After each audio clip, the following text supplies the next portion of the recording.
The main reason why this vehicle doesn't work for me is accessing my equipment. Since this is a trunk and not a hatchback, when I lift up the case, it just hits right here, the lid on the case here, and trying to get in my equipment in and out is not as convenient, or just basically not very usable compared to a hatchback. So that's really the biggest reason why I can't use this vehicle. I like it, but this is my deal breaker right here. I had an opportunity to drive a 2025 Hyundai IONIQ 6 in the limited trim, and every time I drive this vehicle, I just really appreciate it more and more and more. And so it's one of those type of vehicles, unless you actually have experience with it, then you don't really understand basically what it's all about. For one thing, it's an EV. A lot of people don't have experience with an EV, and the EV experience is so much better when you get used to it than pretty much any other vehicle. There's no transmission to shift, or there's no engine to run, there's no RPM ranges you have to stay in. It's just a nice, linear, smooth, quiet ride. The suspension on this vehicle is excellent. The roominess inside is great. Now, I understand if some people don't like the style of this vehicle. I like it. I think it's great. Some people say they don't like it, you know, and of course it's a subjective thing. So if you don't like it, then I understand that. But the placement of things, so the way it's designed, the implementation of it, you know, there's some things that they absolutely do well. So one thing right here is the camera location. So you can see that camera is in the very center, it's integrated into the vehicle.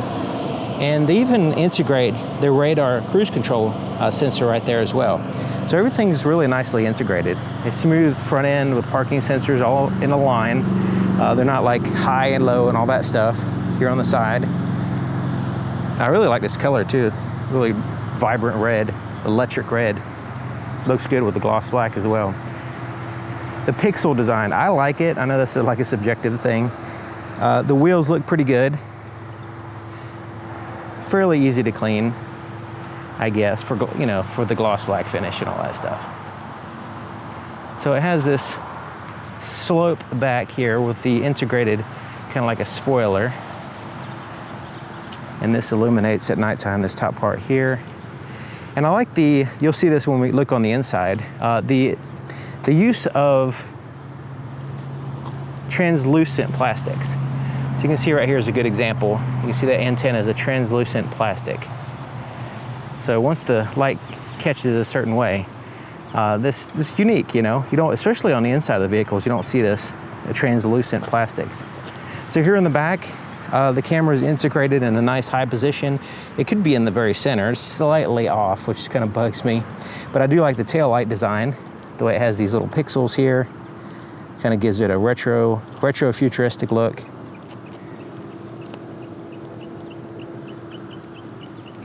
Now it does have the power trunk and all that, and a double spoiler. Pretty cool. The charge port is well implemented. Now this one does not have the new Tesla system yet, but that will be, I suppose, next year. The IONIQ 5 already has it. I'm not sure why this one doesn't have it yet. And since this is an EV, the interior space is much better. So you can see the completely flat floor back here. And even with the front seats all the way back, like that driver's seat, there's still a substantial amount of leg room, plenty of seat room. It's just basically just hard to believe how much room that's on the inside of this vehicle.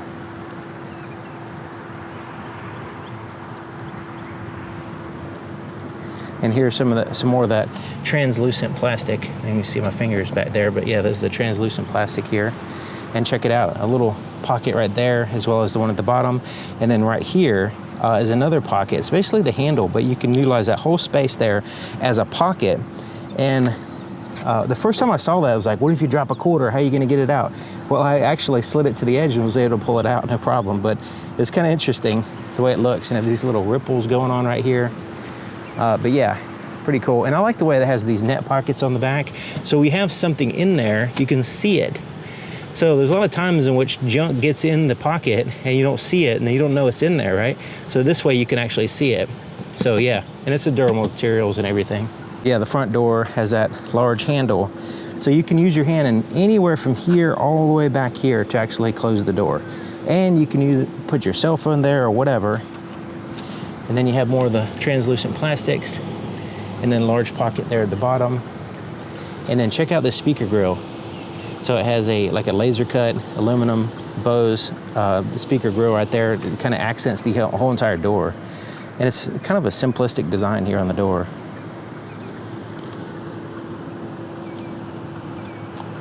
The seats are not overly flamboyant or anything like that. They look good, they feel good. They have some pixels there. But yeah, they're comfortable and all that stuff. I like this compartment right here because you can actually access it and actually use it. A lot of these compartments that are underneath the center console, they're just like, you have to have like a crooked arm to reach under there. You can't even see there. You kind of like bend your head down between your knees trying to look in there. This one you can actually see in there from both the driver and passenger side, see what's there and access the stuff. So yeah, that's really well done, well implemented as well. Also, there's a 12-volt power supply here. A lot of vehicles will put a 12-volt power supply in the center console. Well, if you have a radar detector, not as convenient. So that one right there, you can kind of snake it up and actually put in a temporary radar detector if you want. Glove compartment. It has a shelf type system here and a quick access part here. And there is a light in there as well. So yeah, that's all good. More of that translucent plastic. You'll see it right here and you'll see it right here. And it looks good. I mean, you can't really tell it's translucent until it hits the light, but it has this certain look to it that just, you know, gives you a different type of look on a vehicle. Here's an area where it's a little bit limited, is the front storage space, which really, I mean, considering you can put stuff here that you're not going to access all the time, then it's not really a big deal. You can just put some stuff, maybe a charge cable or whatever, and then access it when you need to. There's also these covers you can take off and access things underneath. Even the battery there, you can access a 12-volt battery, which is nice. But yeah, and also it makes it a little bit easier for, you know, service people to get to everything. They can easily take that off with a few bolts and access pretty much everything there. So yeah, I mean, although it's not as practical as, say, it's like a Tesla having a large, you know, storage space in the front, it does give you some storage space, and as you can tell, it's dirty here, it stays relatively clean. And you know, you don't have the drawbacks of trying to take everything out to get to things or inspect things or whatever.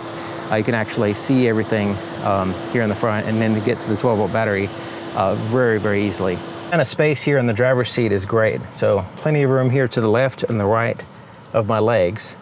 And then of course, leg room is great. And basically, I like the way this open steering wheel here is at the bottom. I actually see the floorboard. I can see the plus and minus on the accelerator for the plus, minus on the brake there. It's kind of cool. Footrest is good. So yeah, this is all good right here. But I like the way I like to, when I'm driving, have different positions to put my hand, and you know, like, you know, the dad grip down here or whatever. But yeah, that open part right there is it's just nice. You know, instead of having things down here getting in the way of your grip, you can pretty much grip it anywhere. And then it's just a comfortable steering wheel. It's kind of rubberized, it feels good, it has a good grip, but you can also slide as well. So yeah, it's really well done. The buttons are easy to read, easy to understand once you know what they do. Very simple, which I've gone over that plenty of times before. Now the paddle shifters are great for on the fly adjusting the regen braking. I like the automatic function. It works great for me. So it depends on your needs. But being able to adjust it on the fly is really good. And you know, the headlight switch is very simple. Everybody's is familiar with that. Same thing with the windshield wiper controls. Now this shifter is something that you have to get used to, but I love it. I love the shifter. It's just as simple as pulling back to go in reverse, going forward, and then pulling back gently to go in neutral, and then park is here on the end. So right there, to go into park. So it's out of the way. It keeps this area here open, so you don't have some shifter thing, wasting time with all that stuff. It's electronic anyway, might as well have it completely out of the way. So that right there, the implementation of that is great. The screens are really good. You can customize them slightly. Everything is straightforward, understandable. You have a screen here. Most of the climate control is down here, but you can have some up here that you can access. And the whole system is very easy to use. battery percentage, your range, navigation map, all that's well done. It's like in night mode right now because I'm underneath these in the shade right here. But yeah, the EV settings, I like the way you can adjust the amperage, the charge rate, and also the maximum charge, all that stuff. You can set it up the way you want. When you're charging, you can see it here displayed vibrantly, big on the screen, what the status of the charge is, how fast it's charging, and when it's going to be completed charging. Now I need to talk about the camera systems. When you turn on the turn signal, you have a blind spot camera right here, left or right. But I also use it for not just looking for cars when I'm changing lanes, but when I'm making a turn, I watch out for the curb and stuff like that and check out the lines and all that stuff. So it's useful outside of just checking your blind spot. It does have the blind spot monitor system in addition to this, but that camera system is really good. Speaking of the main camera system, you can, when you put it in reverse, it'll pop up, but you can at any time press this button and pop up the full camera system, which you have the top-down view, high resolution, clear, not overly distorted or anything, and then you have, right now, is showing the rear view, but we can have different views here in the rear. That view, and this view, which basically takes out the vehicle and you see the sides, so you can see the rear tires there. But when we put it in drive, we can see the front view, top-down, wide angle, and once again see the front tires. So as I turn the steering wheel, you can see the tires right there. So if we're getting close to a curb or getting close to anything, we can keep a close eye on those wheels and get like a really, like within, you know, an inch or whatever of what you're going for without actually hitting it. So the camera system's great. It also has this function right here, so you can kind of see what's around you. That's kind of cool, I guess. You know, there's some uses for that, possibly. The wireless charger. Once again, really well done. It has a nice bright light showing you that it's actually charging.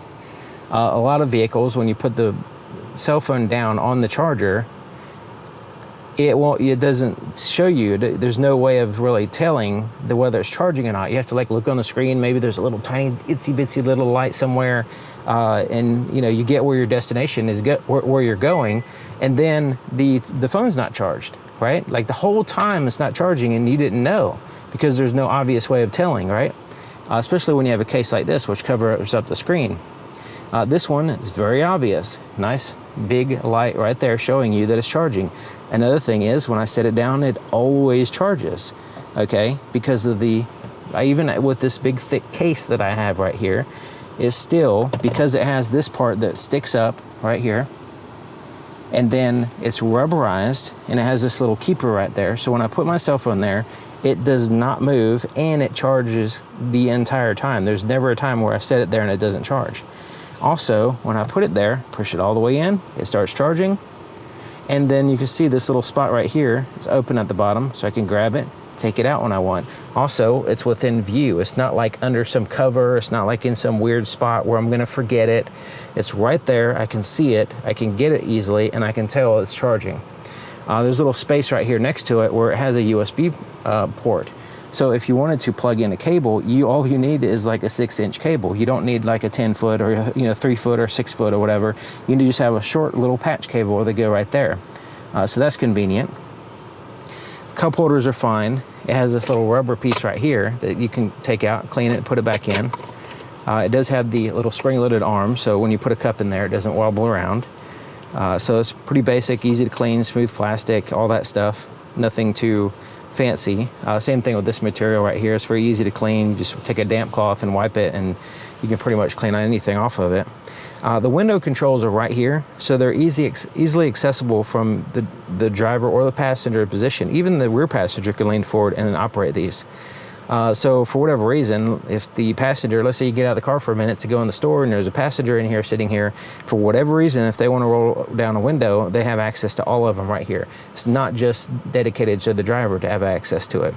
So I like the way it has it right here, and it's sleek, it's fine, it doesn't get in the way, and it's not overly complex. It shows you these are automatic, and these are one touch down but not one touch up. You can also lock out the rear windows there as well. This armrest, I like the way it's rounded, okay? It's not overly soft like a pillow, but it is easy to clean, and it has kind of like a rubbery soft.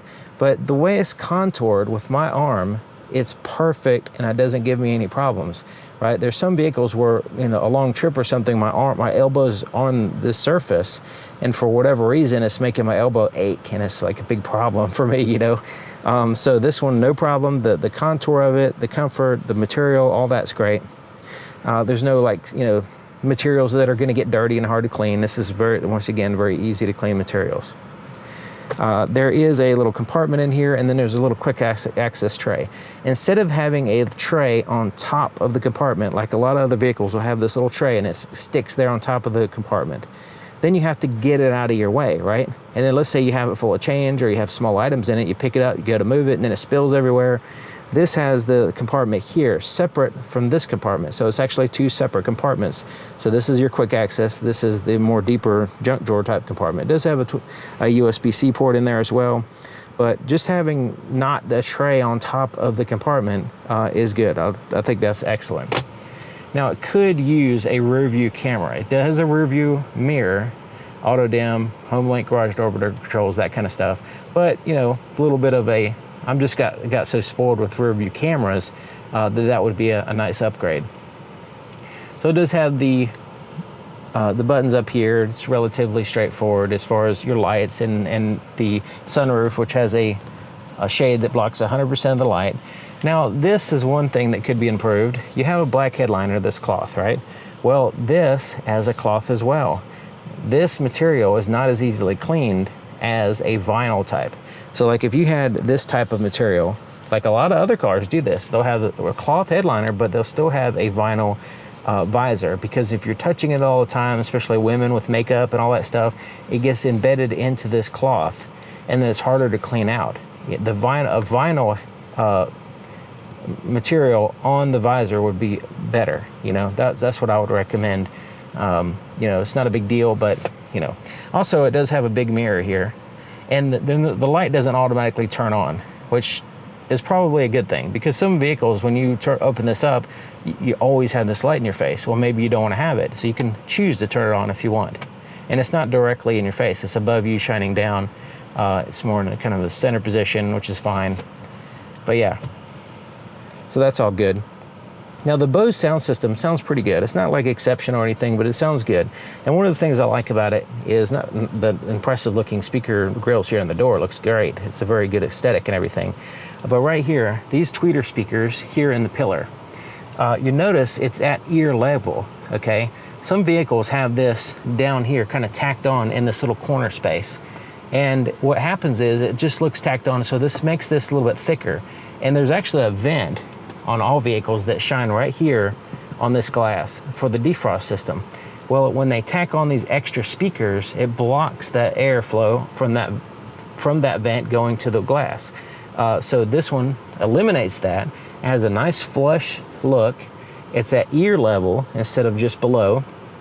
And then it doesn't have anything to block that defrost vent from blowing on the glass.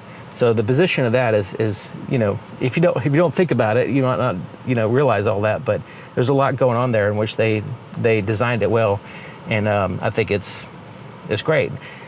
Now you could aesthetically say, well, you know, it does look a little bit stand out on the pillar, but I think it's fine, you know, to me anyway. You see that one over there. Another thing about the IONIQ 6 is that it has the drive mode button right here. And with an electric vehicle, this one especially, you have Eco, Normal, and Sport is the main ones here. It does have a snow mode if you need it. But Eco gives you it reduces your acceleration and stuff like that, makes your, you know, the pedal a little bit more muted, but it also lowers your climate control and it tries to save you electricity, right? So if you're driving along and you have it in Eco mode, then all of a sudden you have to merge in traffic for whatever reason, then you can quickly press this button and it'll put it in the normal. Or if you want to go into sport, you can do that to give you better acceleration. Because the Eco, to me, I mean, it just feels weak, right? But it's fine. If you're just kind of cruising on the highway, it's fine. But there's times in which you need to rapidly change you don't need to, but you can rapidly change the drive mode, because there's a significant difference between Eco and Sport, right? Some vehicles, like you put it in sport mode, it's like, okay, it winds the engine out, but really it's not that much of a difference, right? This vehicle, there's a big difference on pretty much any spectrum of speed that you're going fast or slow or whatever, you put it in sport mode, you're gonna actually feel the difference. So yeah, having that button right there, easily accessible, I think is a great thing. Having, like a lot of vehicles, you have to like go into some sub menu on a setting over here and try to find it, and you like press the button and change the drive mode, or might have like a switch over here somewhere that you got to look out for. No, this is where it should be, right here on this type of vehicle anyway, where the drive modes are significantly different, and you can put them to good use. Same thing with the regen paddles back here. They're easily accessible, and you can put them to good use when you're driving. I made a video about this before, but a lot of people overlooked it or dismissed it or just don't understand what I was saying. Basically, the video is called "What You Are Being Lied to About Electric Vehicles," right? And this was, I don't know, a year ago or whatever. And just want to mention this again, that unless you have direct experience with electric vehicles, you don't really realize how they are superior in a lot of ways to gas vehicles. And so it depends on the context. Just like there's no one tool that for every single job, electric vehicle is a tool for a vast majority of people could use this as a tool. So if you're the type of person who's driving a couple hundred miles or less, let's say 200 miles a day or less, which most people do, a lot less than that actually, and you have the ability to charge at home, and those are the two things that basically a good starting point, right? You can charge at home, which is not a big deal. You know, you can get for a couple $100, you can get a charge cable, plug it in to a 220 outlet, or even a 110 if you have to, and charge the vehicle at home, just like your cell phone, right? Everybody has a cell phone, they plug it in, charge it at home. People get this whole idea that you have to go to this special place to charge an electric vehicle. No, you charge it at your house. It's like plugging in a stove or a dryer or something like that, or a welder. It's like anything, like you just plug it in and it charges. So there's not a big deal as far as charging it if you have the ability to charge at home. If you live in like some high-rise apartment, maybe you don't have access to it, so it's not going to work for you, right? It's not a tool that you can use. It's like anything, you know, you can't use a Honda Civic as a dump truck, right? It doesn't, like, people have these arguments about electric vehicles, like they come up with some scenario in which they don't work. It's like, of course, it's just like a Civic is not a dump truck. Like, it doesn't make any sense. So with the IONIQ 6, it could work for a lot of people, and if they choose to buy it. Because if you actually drive an electric vehicle, the first one I drove was in 2014, and it was eye-opening, right? Because you don't have, for one thing, you have a low center of gravity, okay? And then you also have, so it has this like very, very stable feel. And it has so that's one thing, you know, it just like if most vehicle, you never experience that in a normal, like a regular vehicle. Like a well-designed electric vehicle, not all the electric vehicles are well-designed. That's another thing. There's tons of electric vehicles that like not good. You're better off with a gas car, right? But you know, with a well-designed electric vehicle, the driving feeling is excellent, you know, in a lot of ways. The low center of gravity, in this particular case, has a great suspension system. So you can go around sharp corners and curves and all that stuff, and you just feel glued to the ground. It just feels very solid, and you have full control, and basically you think that you're not going as fast as you actually are. Like, it's very, very nice. And this one is very quiet. You know, like I can drive with my family, we can have a conversation, highway speeds and all that stuff, trucks going by, no problem. We can, you know, there's not a lot of exterior noises or interior noises, no engine, you know, blaring or anything like that. So all that's really good. But then you also have what everybody, the cliche is instant torque. Yes, it does have, it has instantaneous torque when you, at any level that you press the accelerator, right? So that's good. You have a very super razor sharp responsive accelerator pedal. That is amazing. You won't experience that in any gas vehicle, right? Unless you're holding the RPMs at 5,000 RPMs the entire time you're driving, you're not going to get anything even close to the feel of a well-designed electric vehicle. The braking, is amazing because you're not actually using the friction brakes, the brake pads all the time. You have a regen braking. In other words, it uses the actual motor that propels the vehicle also can slow the vehicle down and regenerate electricity back into the battery. So the actual motor of the vehicle is a generator. Yeah, you know, people say, oh, you can put an alternator on it, right? It already has that. It's a generator. It's more efficient and all that stuff. So it recaptures energy as you're slowing down, as you're braking, as you're going down hills. It's constantly recapturing energy, putting it back in the battery. So that the efficiency is off the charts when you compare it to gas and diesel vehicles. It's just, the efficiency is just superior, right? The acceleration is just superior, you know, depends on what the vehicle's designed for and what you compare it to. So that the center of gravity is superior, right? There's lots of things about electric vehicles you just can't replicate. The amount of space in this IONIQ 6 is crazy, you know. There's no room, because there's no engine and transmission to accommodate, then you can have all this passenger space. You can have a flat floor, all that stuff. So yeah, there's tons of stuff that you really need to experience with electric vehicle to really appreciate. So, you know, but you know, just so you know, not all electric vehicles are the same. They're not implemented well. Some are not implemented well at all, to where it's just not good, you know. And it's so easy to point to that you know, electric vehicle and say that's the way they all are, right? But no, that's not the case, you know. Some are just like made as a compliance vehicle or whatever. But yeah, I really enjoy driving the IONIQ 6 for the reasons I've talked about this whole time. But yeah, every time I get a chance to drive it, it's like, you know, I wish I can just like get you and put you in the car with me and show you how nice it is, because it's a pleasurable experience. So yeah, hopefully this has been helpful. It's,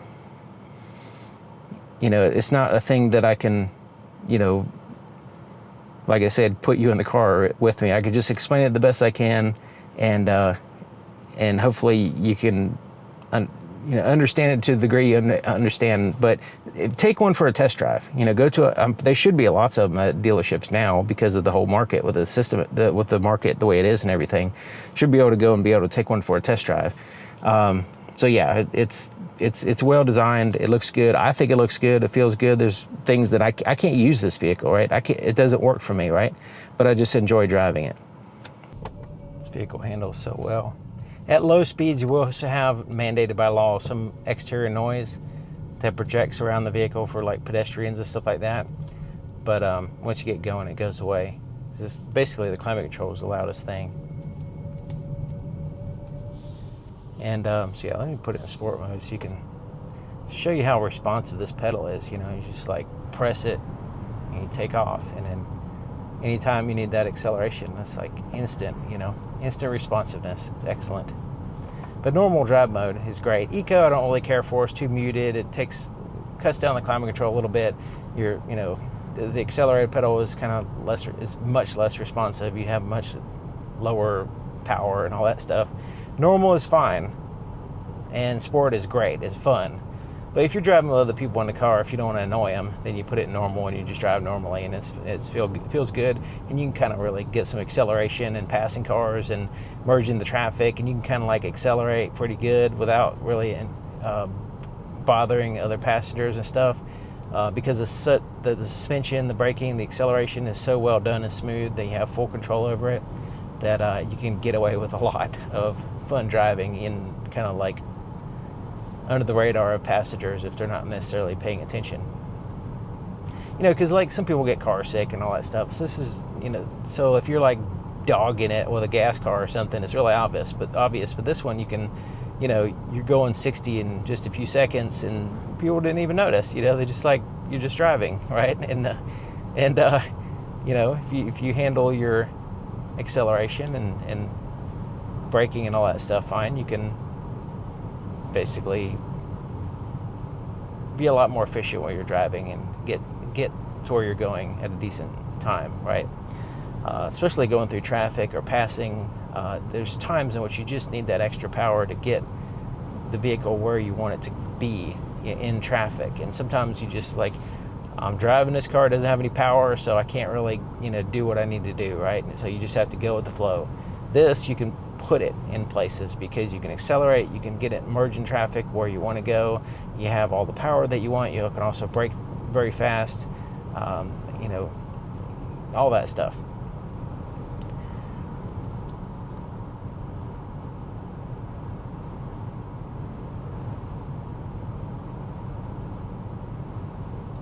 Now this one does have the highway driving assist system, and it has like these little screen animations, also heads-up display animations where it shows little shadows of vehicles around you.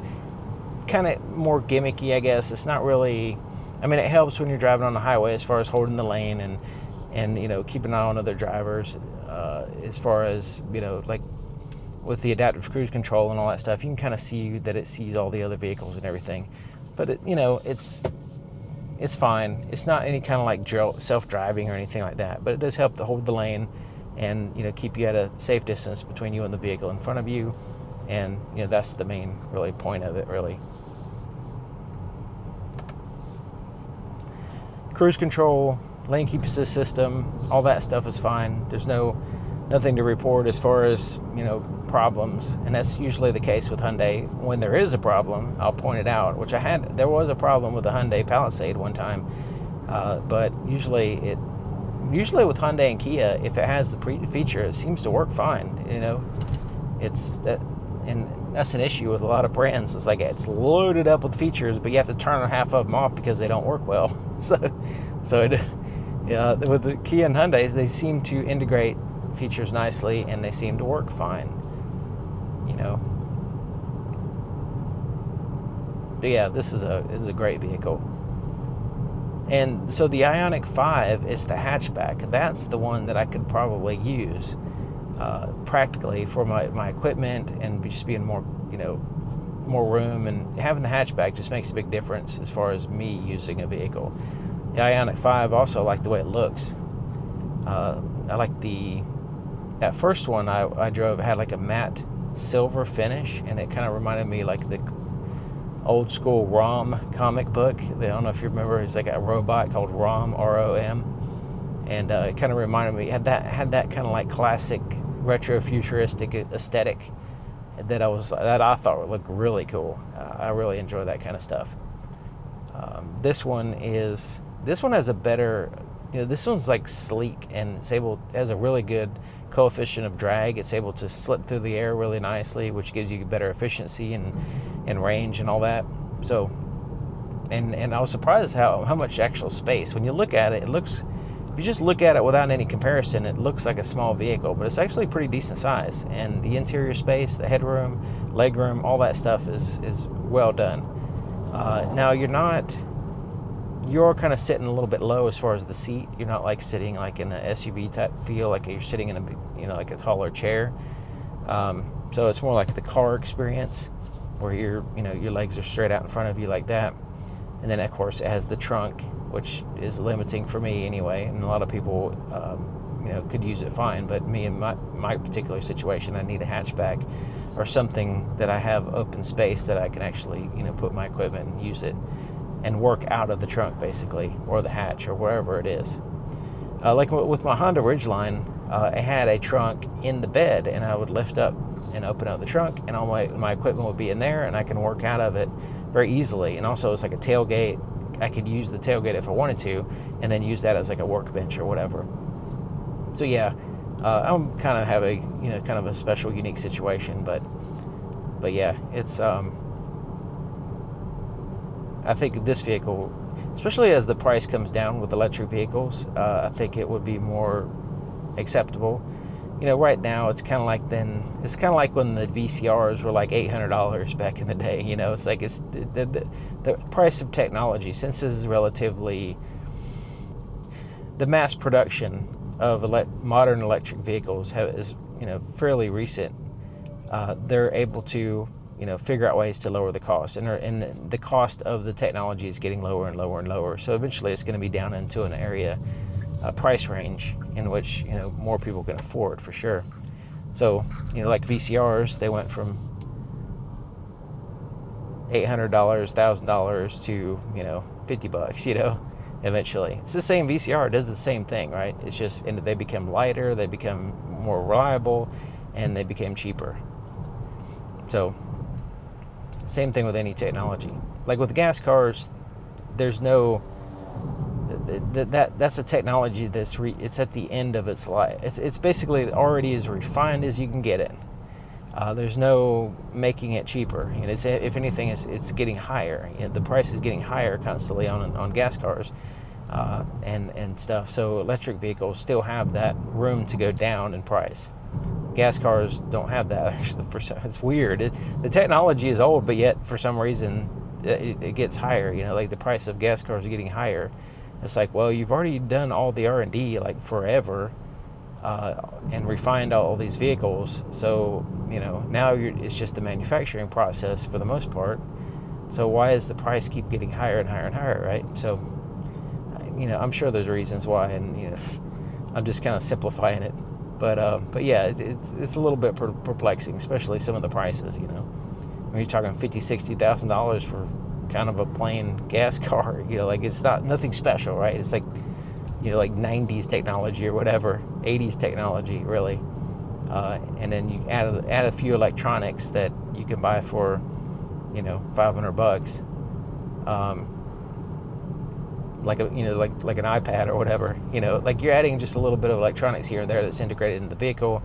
But the efficiency, you know, the basic driving experience there's not much difference in the last 40 years, you know, with gas cars anyway. I mean, there is to some degree, but, you know, like overall, you know, it's not all that different experience. But electric cars, you know, there's still some room to improve the technology and lower the price. So there's nobody behind me right now, and I have it in sport mode.